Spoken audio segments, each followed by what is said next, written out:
하나님의 말씀은 신약성경 빌립보서 4장 4절로 7절까지 말씀입니다. 신약성경 빌립보서 4장 4절로 7절까지 말씀. 신약성경 322면입니다. 신약성경 322면 김정숙 집사님이 우리말로 조한이 영어로 봉독해 주시겠습니다. 봉독하겠습니다. 주 안에서 항상 기뻐하라. 내가 다시 말하노니 기뻐하라. 너희 간용을 모든 사람에게 알게 하라. 주께서 가까우시니라. 아무것도 염려하지 말고 다만 모든 일에 기도와 간구로 너희 구할 것을 감사함으로 하나님께 아뢰라. 그리하면 모든 지각에 뛰어난 하나님의 평강이 그리스도 예수 안에서 너희 마음과 생각을 지키시리라. 아멘. 아멘. Bible reading, Philippians chapter 4, verse 37. Rejoice in the Lord always. I will say it again. Rejoice. Let your gentleness be evident to all. The Lord is near. Do not be anxious about anything, but in everything, by prayer and petition, with thanksgiving, present your requests to God. And the peace of God, which transcends all understanding, will guard your hearts and your minds in Christ Jesus. 아멘. 그래서 여러분의 삶 속에서도 이런 신나고 기뻐지는 아름다운 일들이 날마다 넘쳐나시기를 예수 그리스도 이름으로 축원을 드립니다. 그런데 오늘 이 본문 속에서는 빌립보 4장 4절부터 7절까지를 보게 되면 예수님을 믿는 사람들이 기쁘게 살아야 하는 그 과정에 있어서의 몇 가지 단계를 설명을 해줍니다. 예수 믿는 분들이 정말로 기쁘고 즐겁게 살기 위해서는 분명히 해야 될 일이 있는데 그것을 우리가 한번 하나하나 찾아보기를 원합니다. 그런데 이 기쁨의 삶을 살기 위해서는 한 가지 전제가 주어집니다. 그 전제 조건이 주어지는데 그게 뭐냐면 오늘 4절에서 이야기하고 있는 것처럼 주 안에서라고 하는 전제가 먼저 주어집니다. 주님 안에서가 아니면 우리가 살아가는 기쁨의 삶이라고 하는 것은 한계에 도달할 수밖에 없다라고 하는 겁니다. 그러나 주님 안에서, 주 안에서라고 하는 이 전제가 온전하게 맞아 들어가게 되면 우리는 기쁨의 삶이 주님께서 오시는 그날까지, 주님께서 우리를 부르러 오시는, 재림하시는 그 시간까지 끝까지 가게 될 것이며 말 그대로 천국에서는 영원한 기쁨이 함께하게 된다는 것이죠.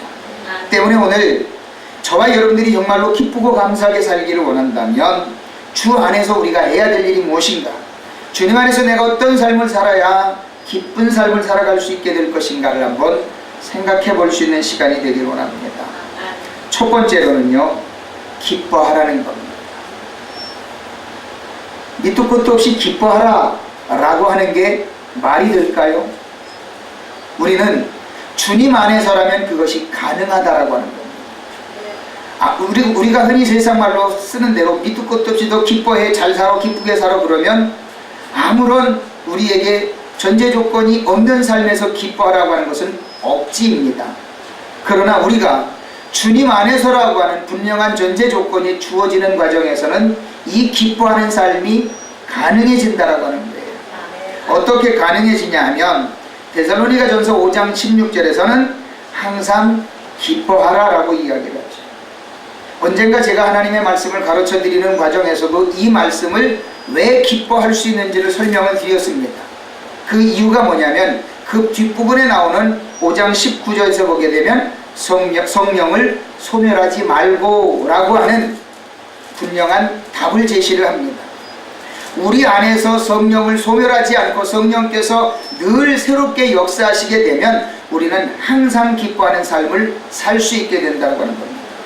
내 안에서 성령님이 떠나게 되면 내 삶은 궁핍해지고 내 삶은 혼돈해지며 내 삶의 기쁨은 완전히 떠나가서 슬픔과 어둠이 가득 찰 수밖에 없다고 하는 겁니다.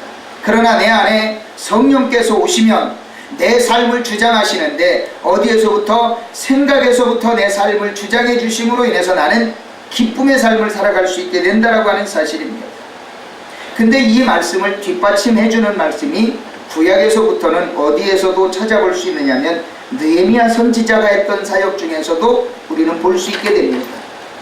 느헤미야서 8장에 보게 되면요, 하나님께서 이스라엘 백성들이 포로로 잡혀갔던 삶에서 돌아오는 과정에 느헤미야 선지자를 통해 이스라엘 성벽을 재건하는 과정을 우리는 보게 됩니다. 그 이스라엘 백성들이 예루살렘 성벽을 재건하는 과정에 하나님께서는 느헤미야 선지자에게 어떤 일을 시키냐면 이스라엘 백성들의 마음을 먼저 위로해주고 바꾸고자 하는 사역을 합니다. 그 위로해주고 바꾸고자 하는 사역에서 가장 중요한 게 뭐냐면 하나님의 말씀을 그 백성들에게 읽어주게 하는 거였어요. 느헤미야 8장을 보게 되면 이렇게 이야기합니다. 느헤미야 8장 8절부터 12절까지는 그 내용을 이렇게 상세하게 기록하고 있어요. 하나님의 율법책을 낭독하고 그 뜻을 해석하여 백성에게 그 낭독하는 것을 다 깨닫게 하니 백성이 율법의 말씀을 듣고 다 우는지라.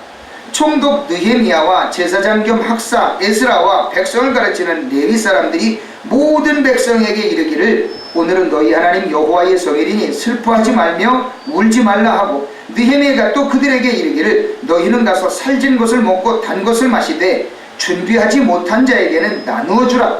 이날은 우리 주의 성일이니 근심하지 말라. 여호와로 인하여 기뻐하는 것이 너희의 힘이니라 하고, 레위 사람들도 모든 백성을 정숙하게 하여 이르기를 오늘은 성일이니 마땅히 조용하고 근심하지 말라 하니, 모든 백성이 곧 가서 먹고 마시며 나누어 주고 크게 즐거워하니 이는 그들이 그 읽어 들려준 말을 밝히 알미라. 아멘. 우리의 삶이 변화되어지는 것은 뭡니까? 우리의 삶의 근본적인 문제 해결이 되어지는 것이 무엇입니까? 하나님의 말씀이 내게 들려지고 그 말씀이 내 안에서 새로운 힘과 용기를 줄 때 마음에 감동이 일어나 눈물도 쏟아지게 되고요. 사랑하는 성도들이요, 예배 중에 설교 말씀, 하나님의 말씀을 설교로 듣다가 감동이 오고 눈물이 오는 분들은요, 지극히 당연한 일입니다. 하나님께서 주시는 은혜입니다. 이거 내가 왜 주책이지? 이런 생각 전혀 하실 필요 없습니다. 하나님께서 주시는 은혜고 감동이기 때문에 이 감동 속에 우리가 하나님의 은혜를 체험하게 되면요, 이것이 바로 하나님이 살아계시는 증거구나라는 것을 분명하게 알게 된다라고 하는 겁니다. 때문에 하나님의 말씀이 들려질 때, 하나님의 말씀이 내 마음에 와서 감동으로 임할 때 눈물이 나고 하나님 앞에 큰 소리로 울며 기뻐할 수 있는 것만 해도 얼마나 감사한 일입니까? 바로 이것이 하나님께서 이스라엘 백성들에게 주셨던 그 은혜이기 때문에 사랑하는 성도들이여, 하나님의 말씀을 가까이 하고 그 하나님의 말씀 앞에 내 마음이 녹아지고 풀어져서 하나님의 영광을 마음껏 찬양할 수 있는 아름다운 삶을 사시는 여러분들이 되시기를 예수 그리스도 이름으로 축원을 드립니다. 사랑하는 성도들이여, 진정한 기쁨의 삶을 살아가는 과정에서는 한 가지의 걸림돌이 한 번씩은 지나갑니다. 그 한 가지의 걸림돌이 한 번씩은 지나가는데 어떤 것으로 지나가느냐면 연단이라고 하는 겁니다. 두 가지의 의미를 보게 될 때, 한 가지는 악한 마귀가 내가 하나님의 사람으로 변화되어진 삶을 통해서 기뻐하는 삶을 시기 질투하기 때문에 내 삶을 흔들어 봅니다. 예수님을 못 믿게끔. 긍정적인 의미에서는 하나님께서 볼 때 이 구원받은 성도가 하나님께서 주시는 그 은혜와 복을 받을 그릇이 되어 있나 안 되어 있나를 흔들어 보는 겁니다. 이 두 가지 의미가 시험이라고 하는 겁니다. 한 가지는 테스트고 한 가지는 템테이션입니다. 시험과 유혹입니다. 이 두 가지의 과정을 긍정적으로 우리가 한번 생각해 볼 때 내가 과연 하나님 앞에 복을 받을 믿음의 그릇으로 준비되어져 있는가를 볼 때에 그것을 기쁨과 감사로 받아들이고 하나님 앞에 나아가 나 자신을 드리면서 기쁨의 삶을 살기 위한 믿음의 연단의 과정이 통과되어질 때에 우리는 큰 복을 받게 되는 것입니다. 그것을 베드로 사도는 이렇게 설명을 합니다. 베드로전서 1장 7절부터 9절까지는 누구에게든지 믿음의 삶을 살아가는 과정에서는 시험이 한 번씩 오는데 그 시험을 어떻게 내 삶에 적용할 거냐라고 하는 것에 대해서 가르쳐줍니다. 베드로전서 1장 7절로 9절에는 이렇게 이야기합니다. 너희 믿음의 확실함은 불로 연단하여도 없어질 금보다도 귀하여 예수 그리스도께서 나타나실 때에 칭찬과 영광과 존귀를 얻게 할 것이니라. 예수를 너희가 보지 못하였으나 사랑하는도다. 이제도 보지 못하나 믿고 말할 수 없는 영광스러운 즐거움으로 기뻐하니 믿음의 결국 곧 영혼의 구원을 받음이라 라고 사도 베드로는 설명을 해줍니다. 사도 베드로도 확실하게 이야기해요. 당신들 예수님 못 봤잖아. 그럼에도 믿게 되는 게 뭐야? 하나님의 구원의 은혜이고, 그 구원의 은혜를 따라 우리가 하나님의 사랑을 받게 되는 것인데, 이 과정에서 믿음의 연단이 한 번쯤은 올 텐데 그것을 견뎌내면 하나님께 놀랍도록 칭찬받을 수 있는 귀한 믿음으로 성장하게 될 거야 라고 사도 베드로는 설명을 해주고 있습니다. 사랑하는 성도들이요, 여러분들이 믿음의 과정, 믿음의 삶을 살아가는 과정에서 믿음의 연단이 끝났다고 생각되어지는 분들은 너무나도 다행이지만, 믿음의 연단이 지금이라고 생각하는 분에게는 하나님의 큰 위로와 용기가 있기를 소망하고, 아직까지 믿음의 연단이 지나가지 않은 분들, 혹시라도 앞으로 다가오게 된다면 그 믿음의 연단을 기쁨과 감사로 받아들임으로 인해서 하나님을 영화롭게 하는 참다운 증인으로, 내가 이 믿음의 연단을 이렇게 이겨냈더니 하나님께서 내게 이만한 복을 주시더라 라고 고백할 수 있는 아름다운 삶을 사시는 여러분들이 되시기를 예수 그리스도 이름으로 축원을 드립니다.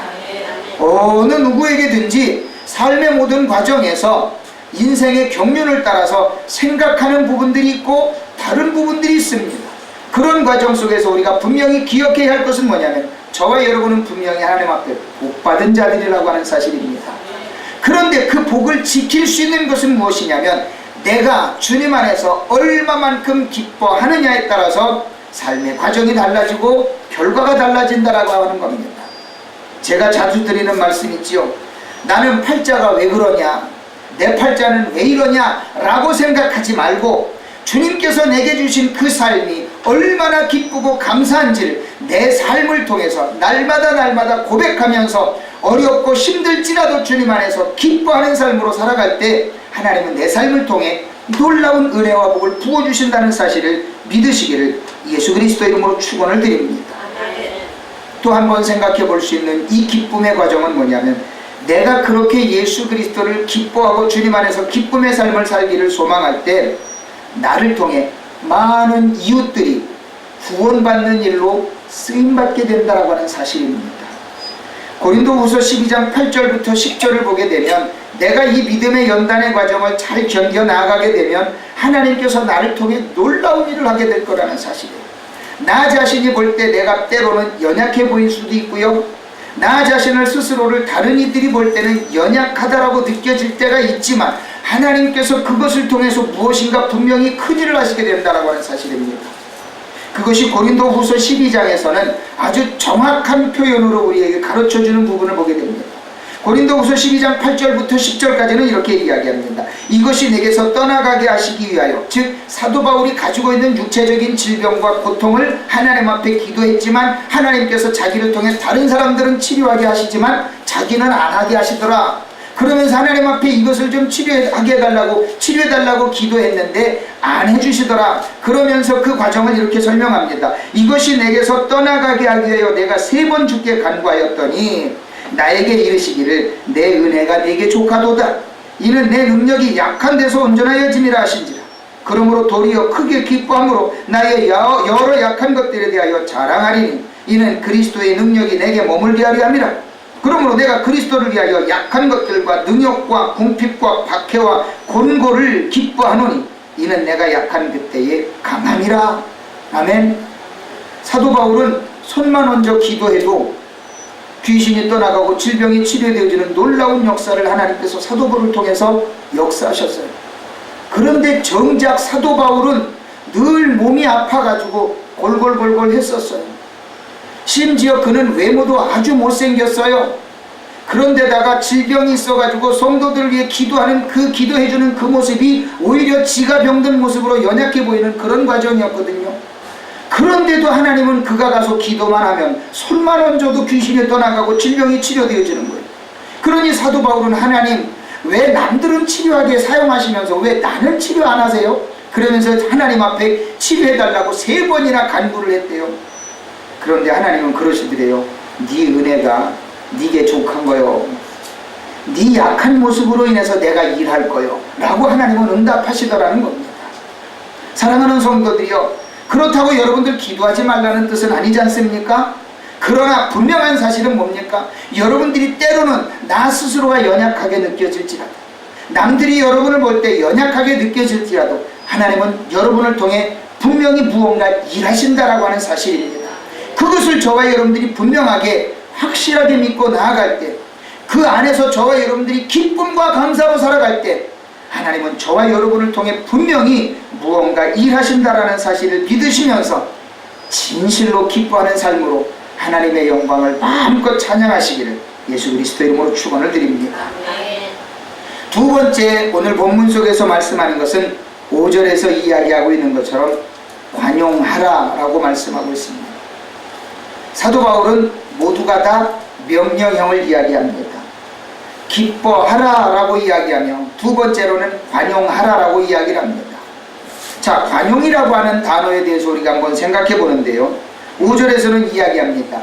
너희의 관용을 모든 사람에게 알게 하라. 주께서 가까우시니라. 여기서 이야기하는 나의 관용을 다른 사람들이 알게 하라 라고 하는 것은 어떤 의미를 우리에게 줍니까? 관용이라고 하는 단어 자체는 어떤 것을 이야기합니까? 영어 성경에서는 gentleness라고 이야기를 합니다. 근데 이 단어의 의미를 봤더니요, 온순하고 친절한 것, 그리고 관대한 것, 얌전한 것, 고상한 것을 이야기할 때 관용이라고 합니다. 그런데 이 관용 속에는 두 가지 의미가 또 포함이 되어져 있어요. 뭐냐면 수용과 포용이라고 하는 단어도 함께 포함되어져 있습니다. 수용은 뭘 이야기합니까? 받아들이는 것을 이야기합니다. 뭐든지 받아줍니다.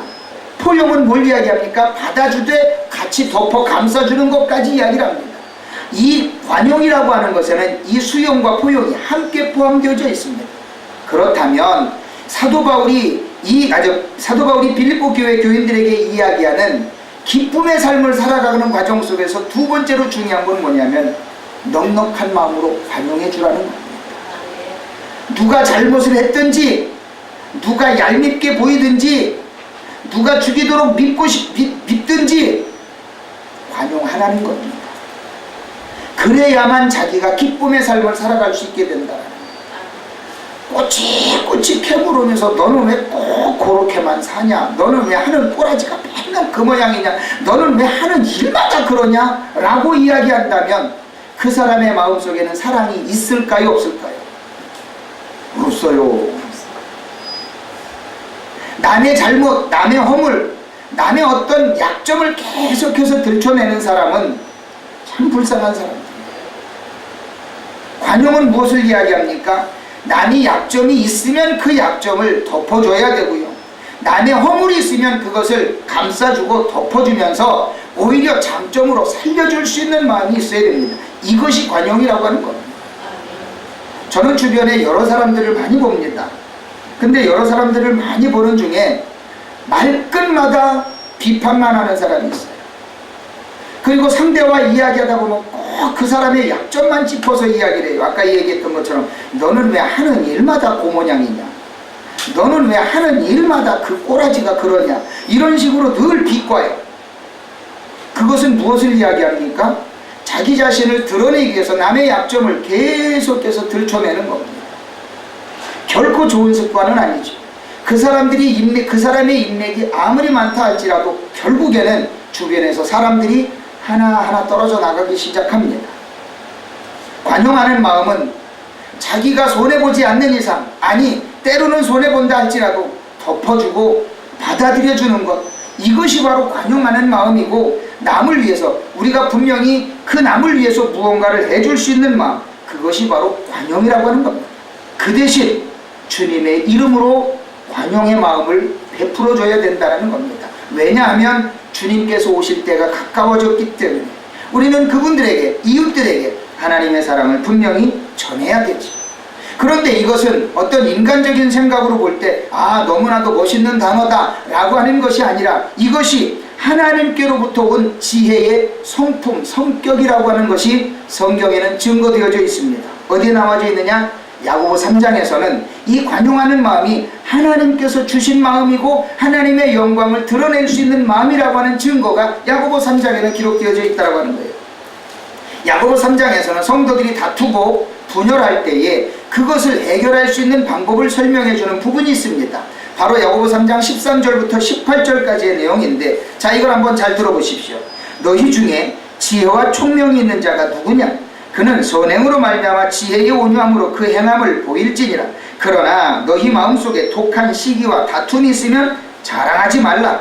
진리를 거슬러 거짓말하지 말라. 이러한 지혜는 위로부터 내려온 것이 아니요 땅 위의 것이요 정액의 것이요 귀신의 것이니 시기와 다툼이 있는 곳에는 혼란과 모든 악한 일이 있음이라.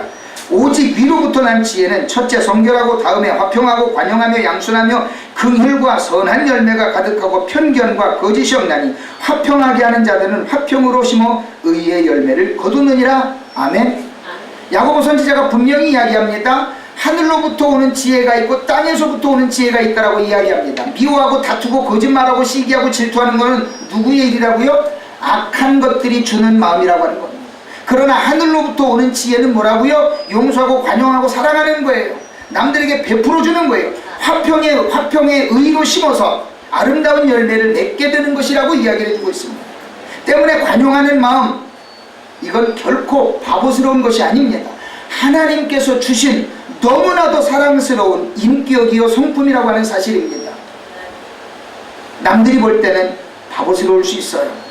남들이 볼 때는 좀 모자라게 생각될 수도 있어요.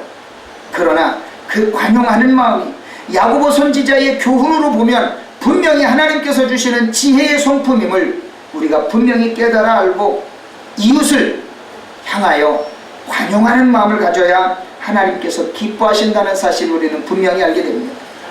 그러나 이것이 야고보 선지자만의 교훈은 아니었습니다. 예수님께서도 우리가 기도하지 못할 때 그 기도의 방법을 가르쳐 주시면서 마태복음 6장에는 주기도문이 나오잖아요. 그 주기도문 중에 한 부분에는 뭘 이야기합니까? 마태복음 6장 12절에서는 우리가 우리에게 죄 지은 자를 사하여 준 것 같이 우리의 죄를 사하여 주옵시고 라고 하는 대목이 있습니다. 예수님이 우리를 위해서 죽어주시는 용서의 속죄제를 하나님께 드렸습니다. 우리는 그러한 용서를 받았음에도 불구하고 왜 우리는 이웃을 용서 못합니까? 왜 이웃의 흠만 보면 왜 저놈은 세상에 태어나가지고 너는 왜 내 인생에 도움이 안 되냐 해가면서 매일같이 이렇게 구박을 해요? 이게 옳은 일일까요? 심지어 부부지간에도 그래요.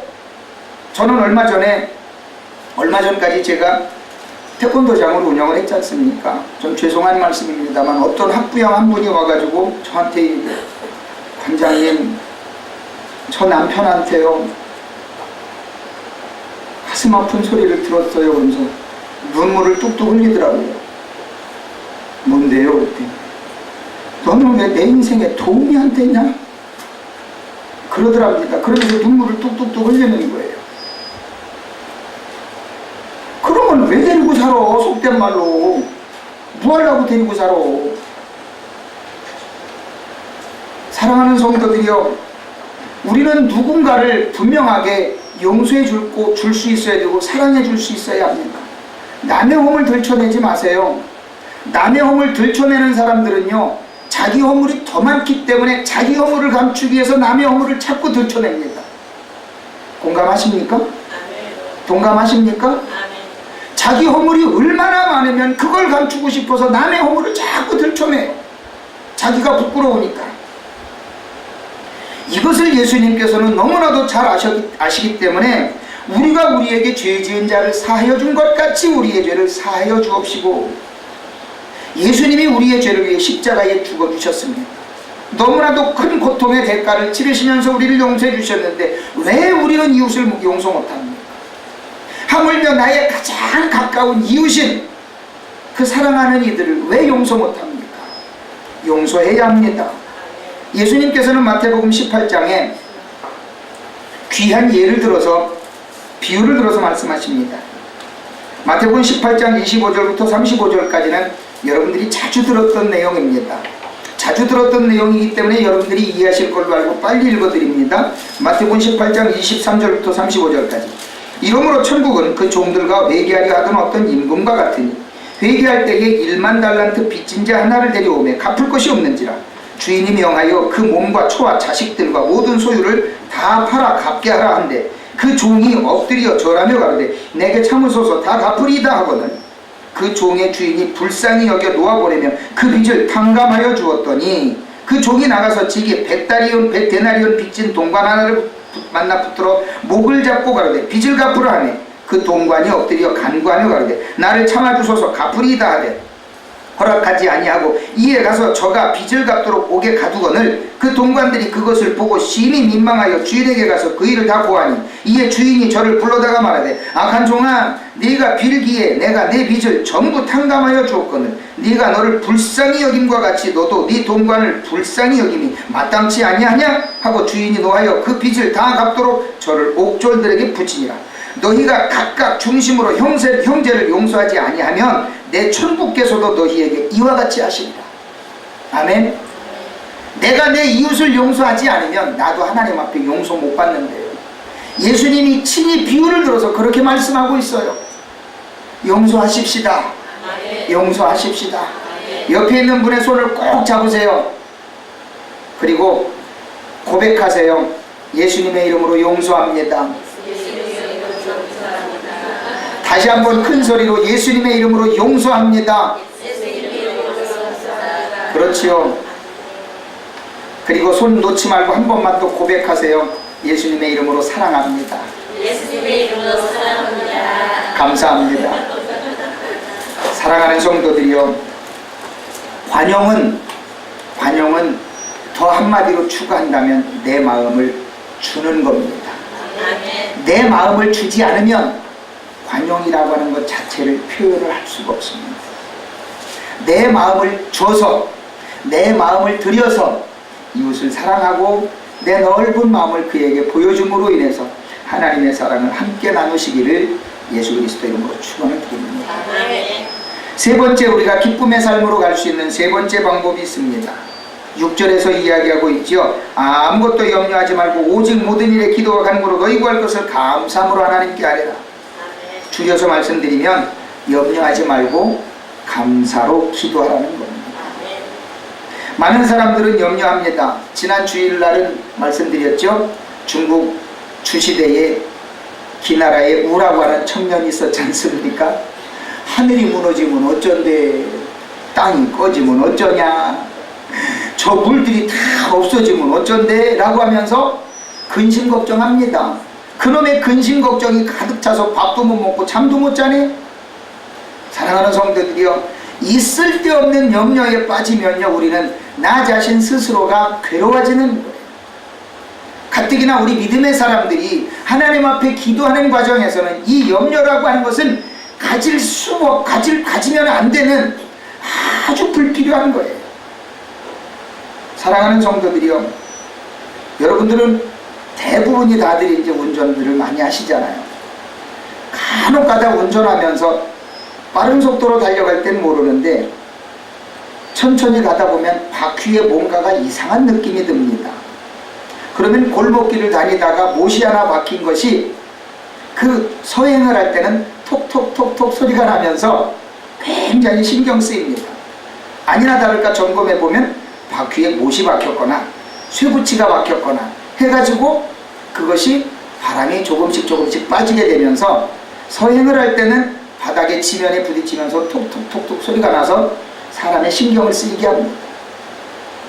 이런 것에 의해서 우리의 마음이 조금씩 염려되어지는 부분도 있습니다. 그러나 우리가 분명히 생각해야 할 것은 뭐냐면, 우리가 염려 안 해도 되는 부분, 그것을 가지고 우리가 굳이 염려할 필요는 없습니다. 그런데 우리가 기도하는 과정에서도 분명히 생각해야 할 것은 뭐냐면, 내 기도가 응답이 안 되면 어쩌지? 하나님이 이 기도를 안 들어주시면 어쩌지? 라고 하는 것, 하나님이 아마 이 정도는 응답을 못하실걸? 라고 생각하는 부분들, 이런 쓸데없는 걱정이 바로 우리의 마음을 붙잡게 되는 거예요. 믿음의 삶에 방해가 된다라고 하는 겁니다. 사랑하는 성도들이요, 여러분들이 어떤 걱정을 가지고 있습니까? 아까 말씀드렸던 바퀴에 낀 못 같은 아주 사소한 염려부터 시작해서 아이고 내가 다달이 겪게 되는 이 월말만 되면 갚아야 될 이 모든 짐들, 우와 진짜 살기 싫다 라고 하는 생각에 이르기까지 모든 것들이 보게 되면 염려 덩어리 아닙니까? 이 염려 덩어리에 나 스스로가 마음을 빼앗겨 버리게 되면 우리는요 기쁨의 삶을 살아갈 수가 없습니다.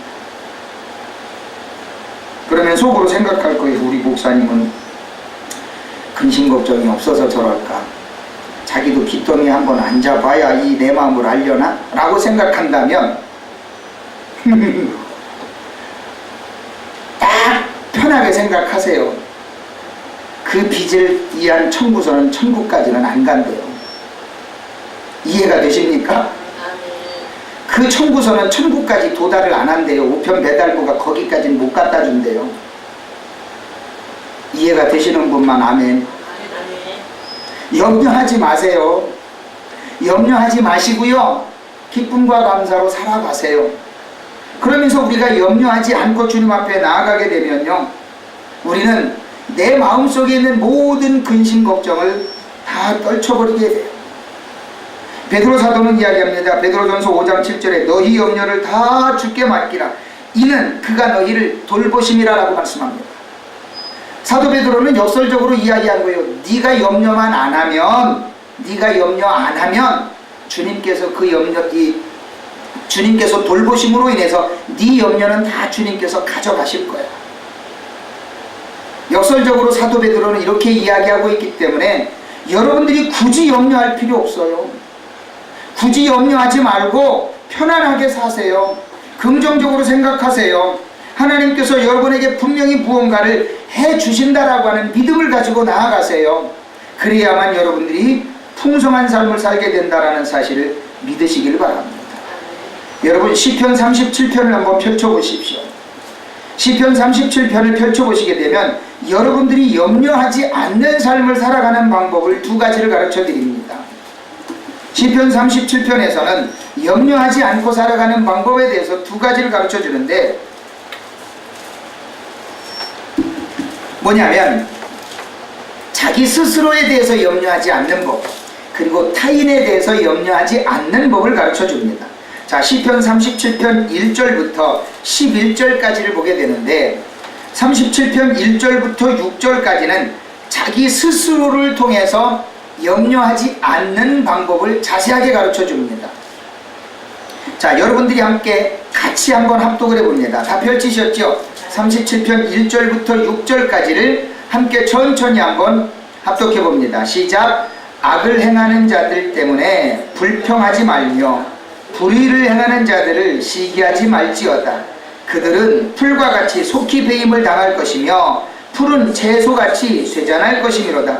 여호와를 의리하고 선을 행하라. 땅에 머무는 동안 그의 성실을 먹을거리로 삼을지어다. 또 여호와를 기뻐하라. 그가 내 마음의 소원을 내게 이루어 주시려다. 내 길을 여호와께 맡기라. 그를 의지하면 그가 이루시고 내 의를 빛같이 나타내시며 내 공의를 정오의 빛같이 하시리로다. 아멘. 나 스스로를 위해서는 어떻게 하라고요? 내 안에 있는 모든 근심, 걱정, 염려를 다 벗어버리고 어떻게 하라고요? 여호와를 기뻐하래요. 하나님을 기뻐하래요. 목사님, 근심, 걱정이 가득 차 있는데 어떻게 하나님을 기뻐합니까? 반문이 나오시지요? 그래도 기뻐하라는 겁니다. 그래도 기뻐해야만 하나님께서 해결하신다는 거예요. 많은 사람들이 믿음의 사람들을 흉보는 부분 중에 하나가 뭐냐면, 아니 저 사람은 맨날 일 안 하고 예배만 드리네. 아니 저 사람은 맨날 남들은 바쁘게 사는 것도 힘든데 꼭 시간만 되면 예배 드리러 가네? 라고 흉보는 사람들이 있어요. 여러분들이 생각할 때는 어떻습니까? 여러분들이 생각할 때는 과연 그런 사람들이 미련하게 보입니까? 게으르게 보입니까? 현실 도피하는 걸로 보입니까? 아닙니다. 똑같이 바쁘게 삽니다. 똑같이 힘들게 삽니다. 그러면서도 그런 와중에 하나님을 예배해야 할 그 시간에는 만사 제쳐놓고 하나님 앞에 예배를 드립니다. 누가 과연 하나님 앞에 복받을 사람일까? 내 안에 있는 모든 염려, 모든 사람들이 다 가지고 있는 공통적인 근심거리, 염려거리가 있지만 그 염려에 묶여서 나 스스로를 계속해서 찍어 누르기보다는 하나님을 향한 예배에 나아가서 진실되게 예배하고 하나님을 기뻐하면 하나님은 그 삶을 바꿔주시는 겁니다. 변화시켜 주시는 겁니다. 그것이 바로 내가 하나님을 기뻐해야 할 분명한 이유고, 하나님이 염려와 근심을 버리고 당신 자신을 기뻐할 때 당신께서 다 해결해 주실 것을 약속하시는 이유가 바로 거기에 있다라고 하는 거예요. 미련하고 바보해서 생활 기도하고 하나님을 찬양하고 예배하는 게 아니라, 내 모든 염려가 있지만, 근심거리가 있지만, 삶의 어려운 모든 부분들이 다 있지만 내가 하나님을 의지하기에 하나님을 기뻐하고 모든 염려를 맡기고 하나님 앞에 나아가는 겁니다. 그럴 때 하나님께서 내 삶의 모든 부분들을 다 바꿔주시는 겁니다. 시편 37편 7절부터 11절까지는 나 스스로에 대해서 염려하지 말아야 될 것에 대해서 이야기해 주면서, 그 두 번째로는 타인에 대해서 염려하지 말아야 될 것에 대해서 설명을 해 줍니다. 자, 7절부터 11절까지를 봅니다. 함께 합독합니다. 시작. 여호와 앞에 잠잠하고 참고 기다리라. 자기 길이 형통하며 악한 죄를 이루는 자 때문에 불평하지 말지어다. 분을 그치고 노를 버리며 불평하지 말라. 오히려 악을 만들 뿐이라.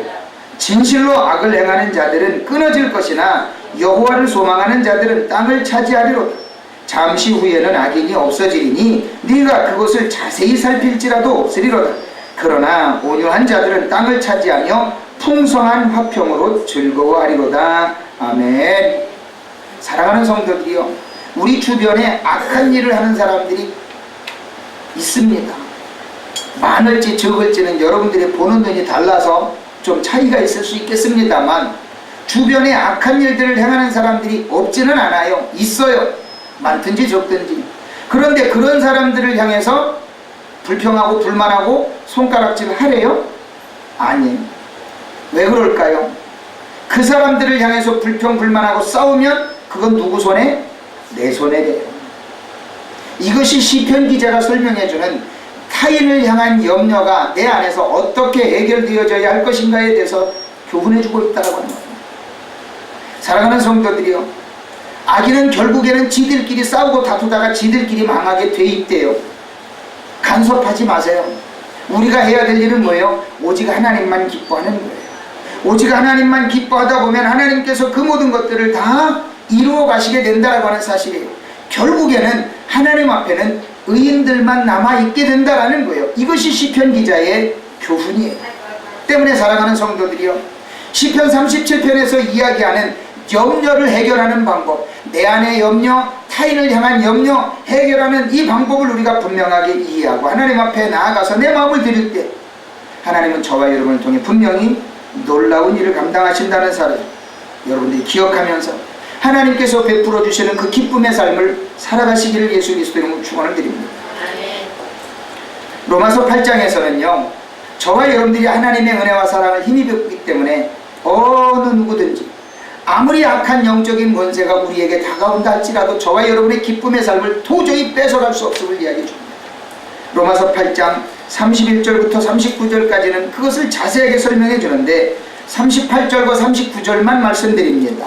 내가 확신하노니 사망이나 생명이나 천사들이나 권세자들이나 현재 일이나 장래 일이나 능력이나 높음이나 기쁨이나 다른 어떤 피조물이라도 우리를 우리 주 그리스도 예수 안에 있는 하나님의 사랑에서 끊을 수 없으리라 말씀합니다. 힘과 용기를 가지시길 바랍니다. 오늘 말씀의 결론을 드립니다. 사도 바울은 빌립보 교회 성도들에게 기뻐하라고 가르쳐 줍니다. 그런데 그 기뻐하는 삶을 통해서 이 세 가지를 실천할 때 7절에서는 어떻게 한다고요?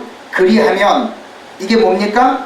기뻐하고 관용하고 염려하지 않고 감사로 기도하면, 이것이 그리하면이 가르쳐주는 부분이죠. 그리하면 어떻게 한다고요? 모든 지각에 뛰어난 하나님의 평강이 그리스도 예수 안에서 너희 마음과 생각을 지키시리라 말씀합니다. 하나님께서 원하시는 삶을 살게 되면 모든 지각에 뛰어난 하나님의 평강이 내 마음에 넘쳐납니다. 그 평강을 저와 여러분들이 무엇으로 기억해야 할까요? 하나님의 말씀으로 기억하십시오. 우리가 기억력이 좀 부족해서 한 시간 전에 있던 일들도 때로는 잊어먹어요.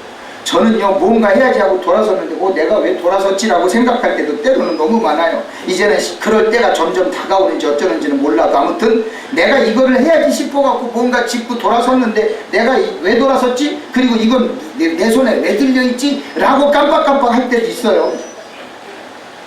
저만 느끼는 건가? 아니죠. 함께 느끼지요. 그런데 그것에서부터 저와 여러분들이 스스로를 지킬 수 있는 방법이 뭐냐면 하나님의 은혜를 잊지 않고 기억하려면 말씀을 자꾸 봐야 돼요. 말씀을 자꾸 보면서 외워야 돼요. 묵상해야 돼요. 그러면 하나님의 평강이 내 마음을 지켜줘요.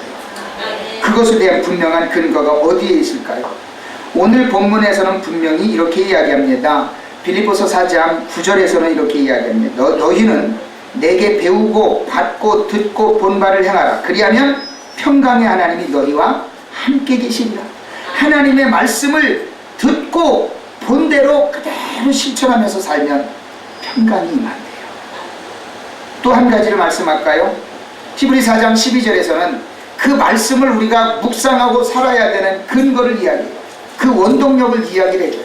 히브리 4장 12절에 하나님의 말씀은 살아있고 활력이 있어 좌우의 날선 어떤 검보다도 예리하여 혼과 영과 및 관절과 골수를 찔러 쪼개기까지 하며 또 마음의 생각과 뜻을 판단하나니 라고 말씀합니다. 저와 여러분들이 생각하고 판단할 수 없는 그 모든 부분에 기준이 뭐가 되어져야 돼요? 성경이 되어져야 돼요.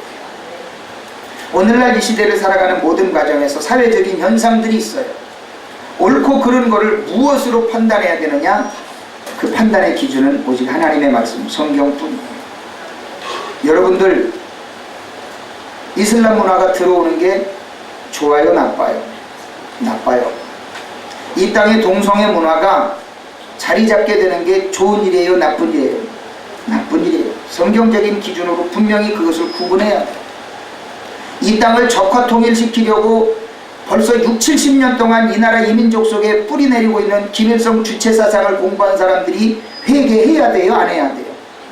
당연히 해야 되지요. 우리가 적화 통일되면 좋겠어요? 복음 통일돼야지. 우리가 이 땅이 공산화되어지게 되면요, 큰일입니다. 이 땅이 공산화되어지고 나면 숙청 대상 1호가 누군지 아십니까? 이 땅에서 공산화의 뿌리를 내렸던 김일성 주체 사상을 배웠던 사람들이 가장 먼저 숙청당해요. 그 사람들은 그거를 모르고 지금도 이 땅에서 북한을 찬양하고 있어요. 말 그대로 속된 말로 이야기하면 지들 죽을 줄 모르고. 얼마나 바보 같은 일인지 몰라요. 사랑하는 성도들이요, 우리는 이 나라의 민족을 위해서 기도해야 하고요, 진정한 기쁨의 삶이 무엇인가를 우리가 알고 그 모든 기준을 하나님의 말씀으로 비추어 보면서 우리는 하나님 앞에 나아가고 내 삶을 드려야 합니다. 모두 다 기뻐하시기를, 기쁨의 삶을 사시기를 예수 그리스도로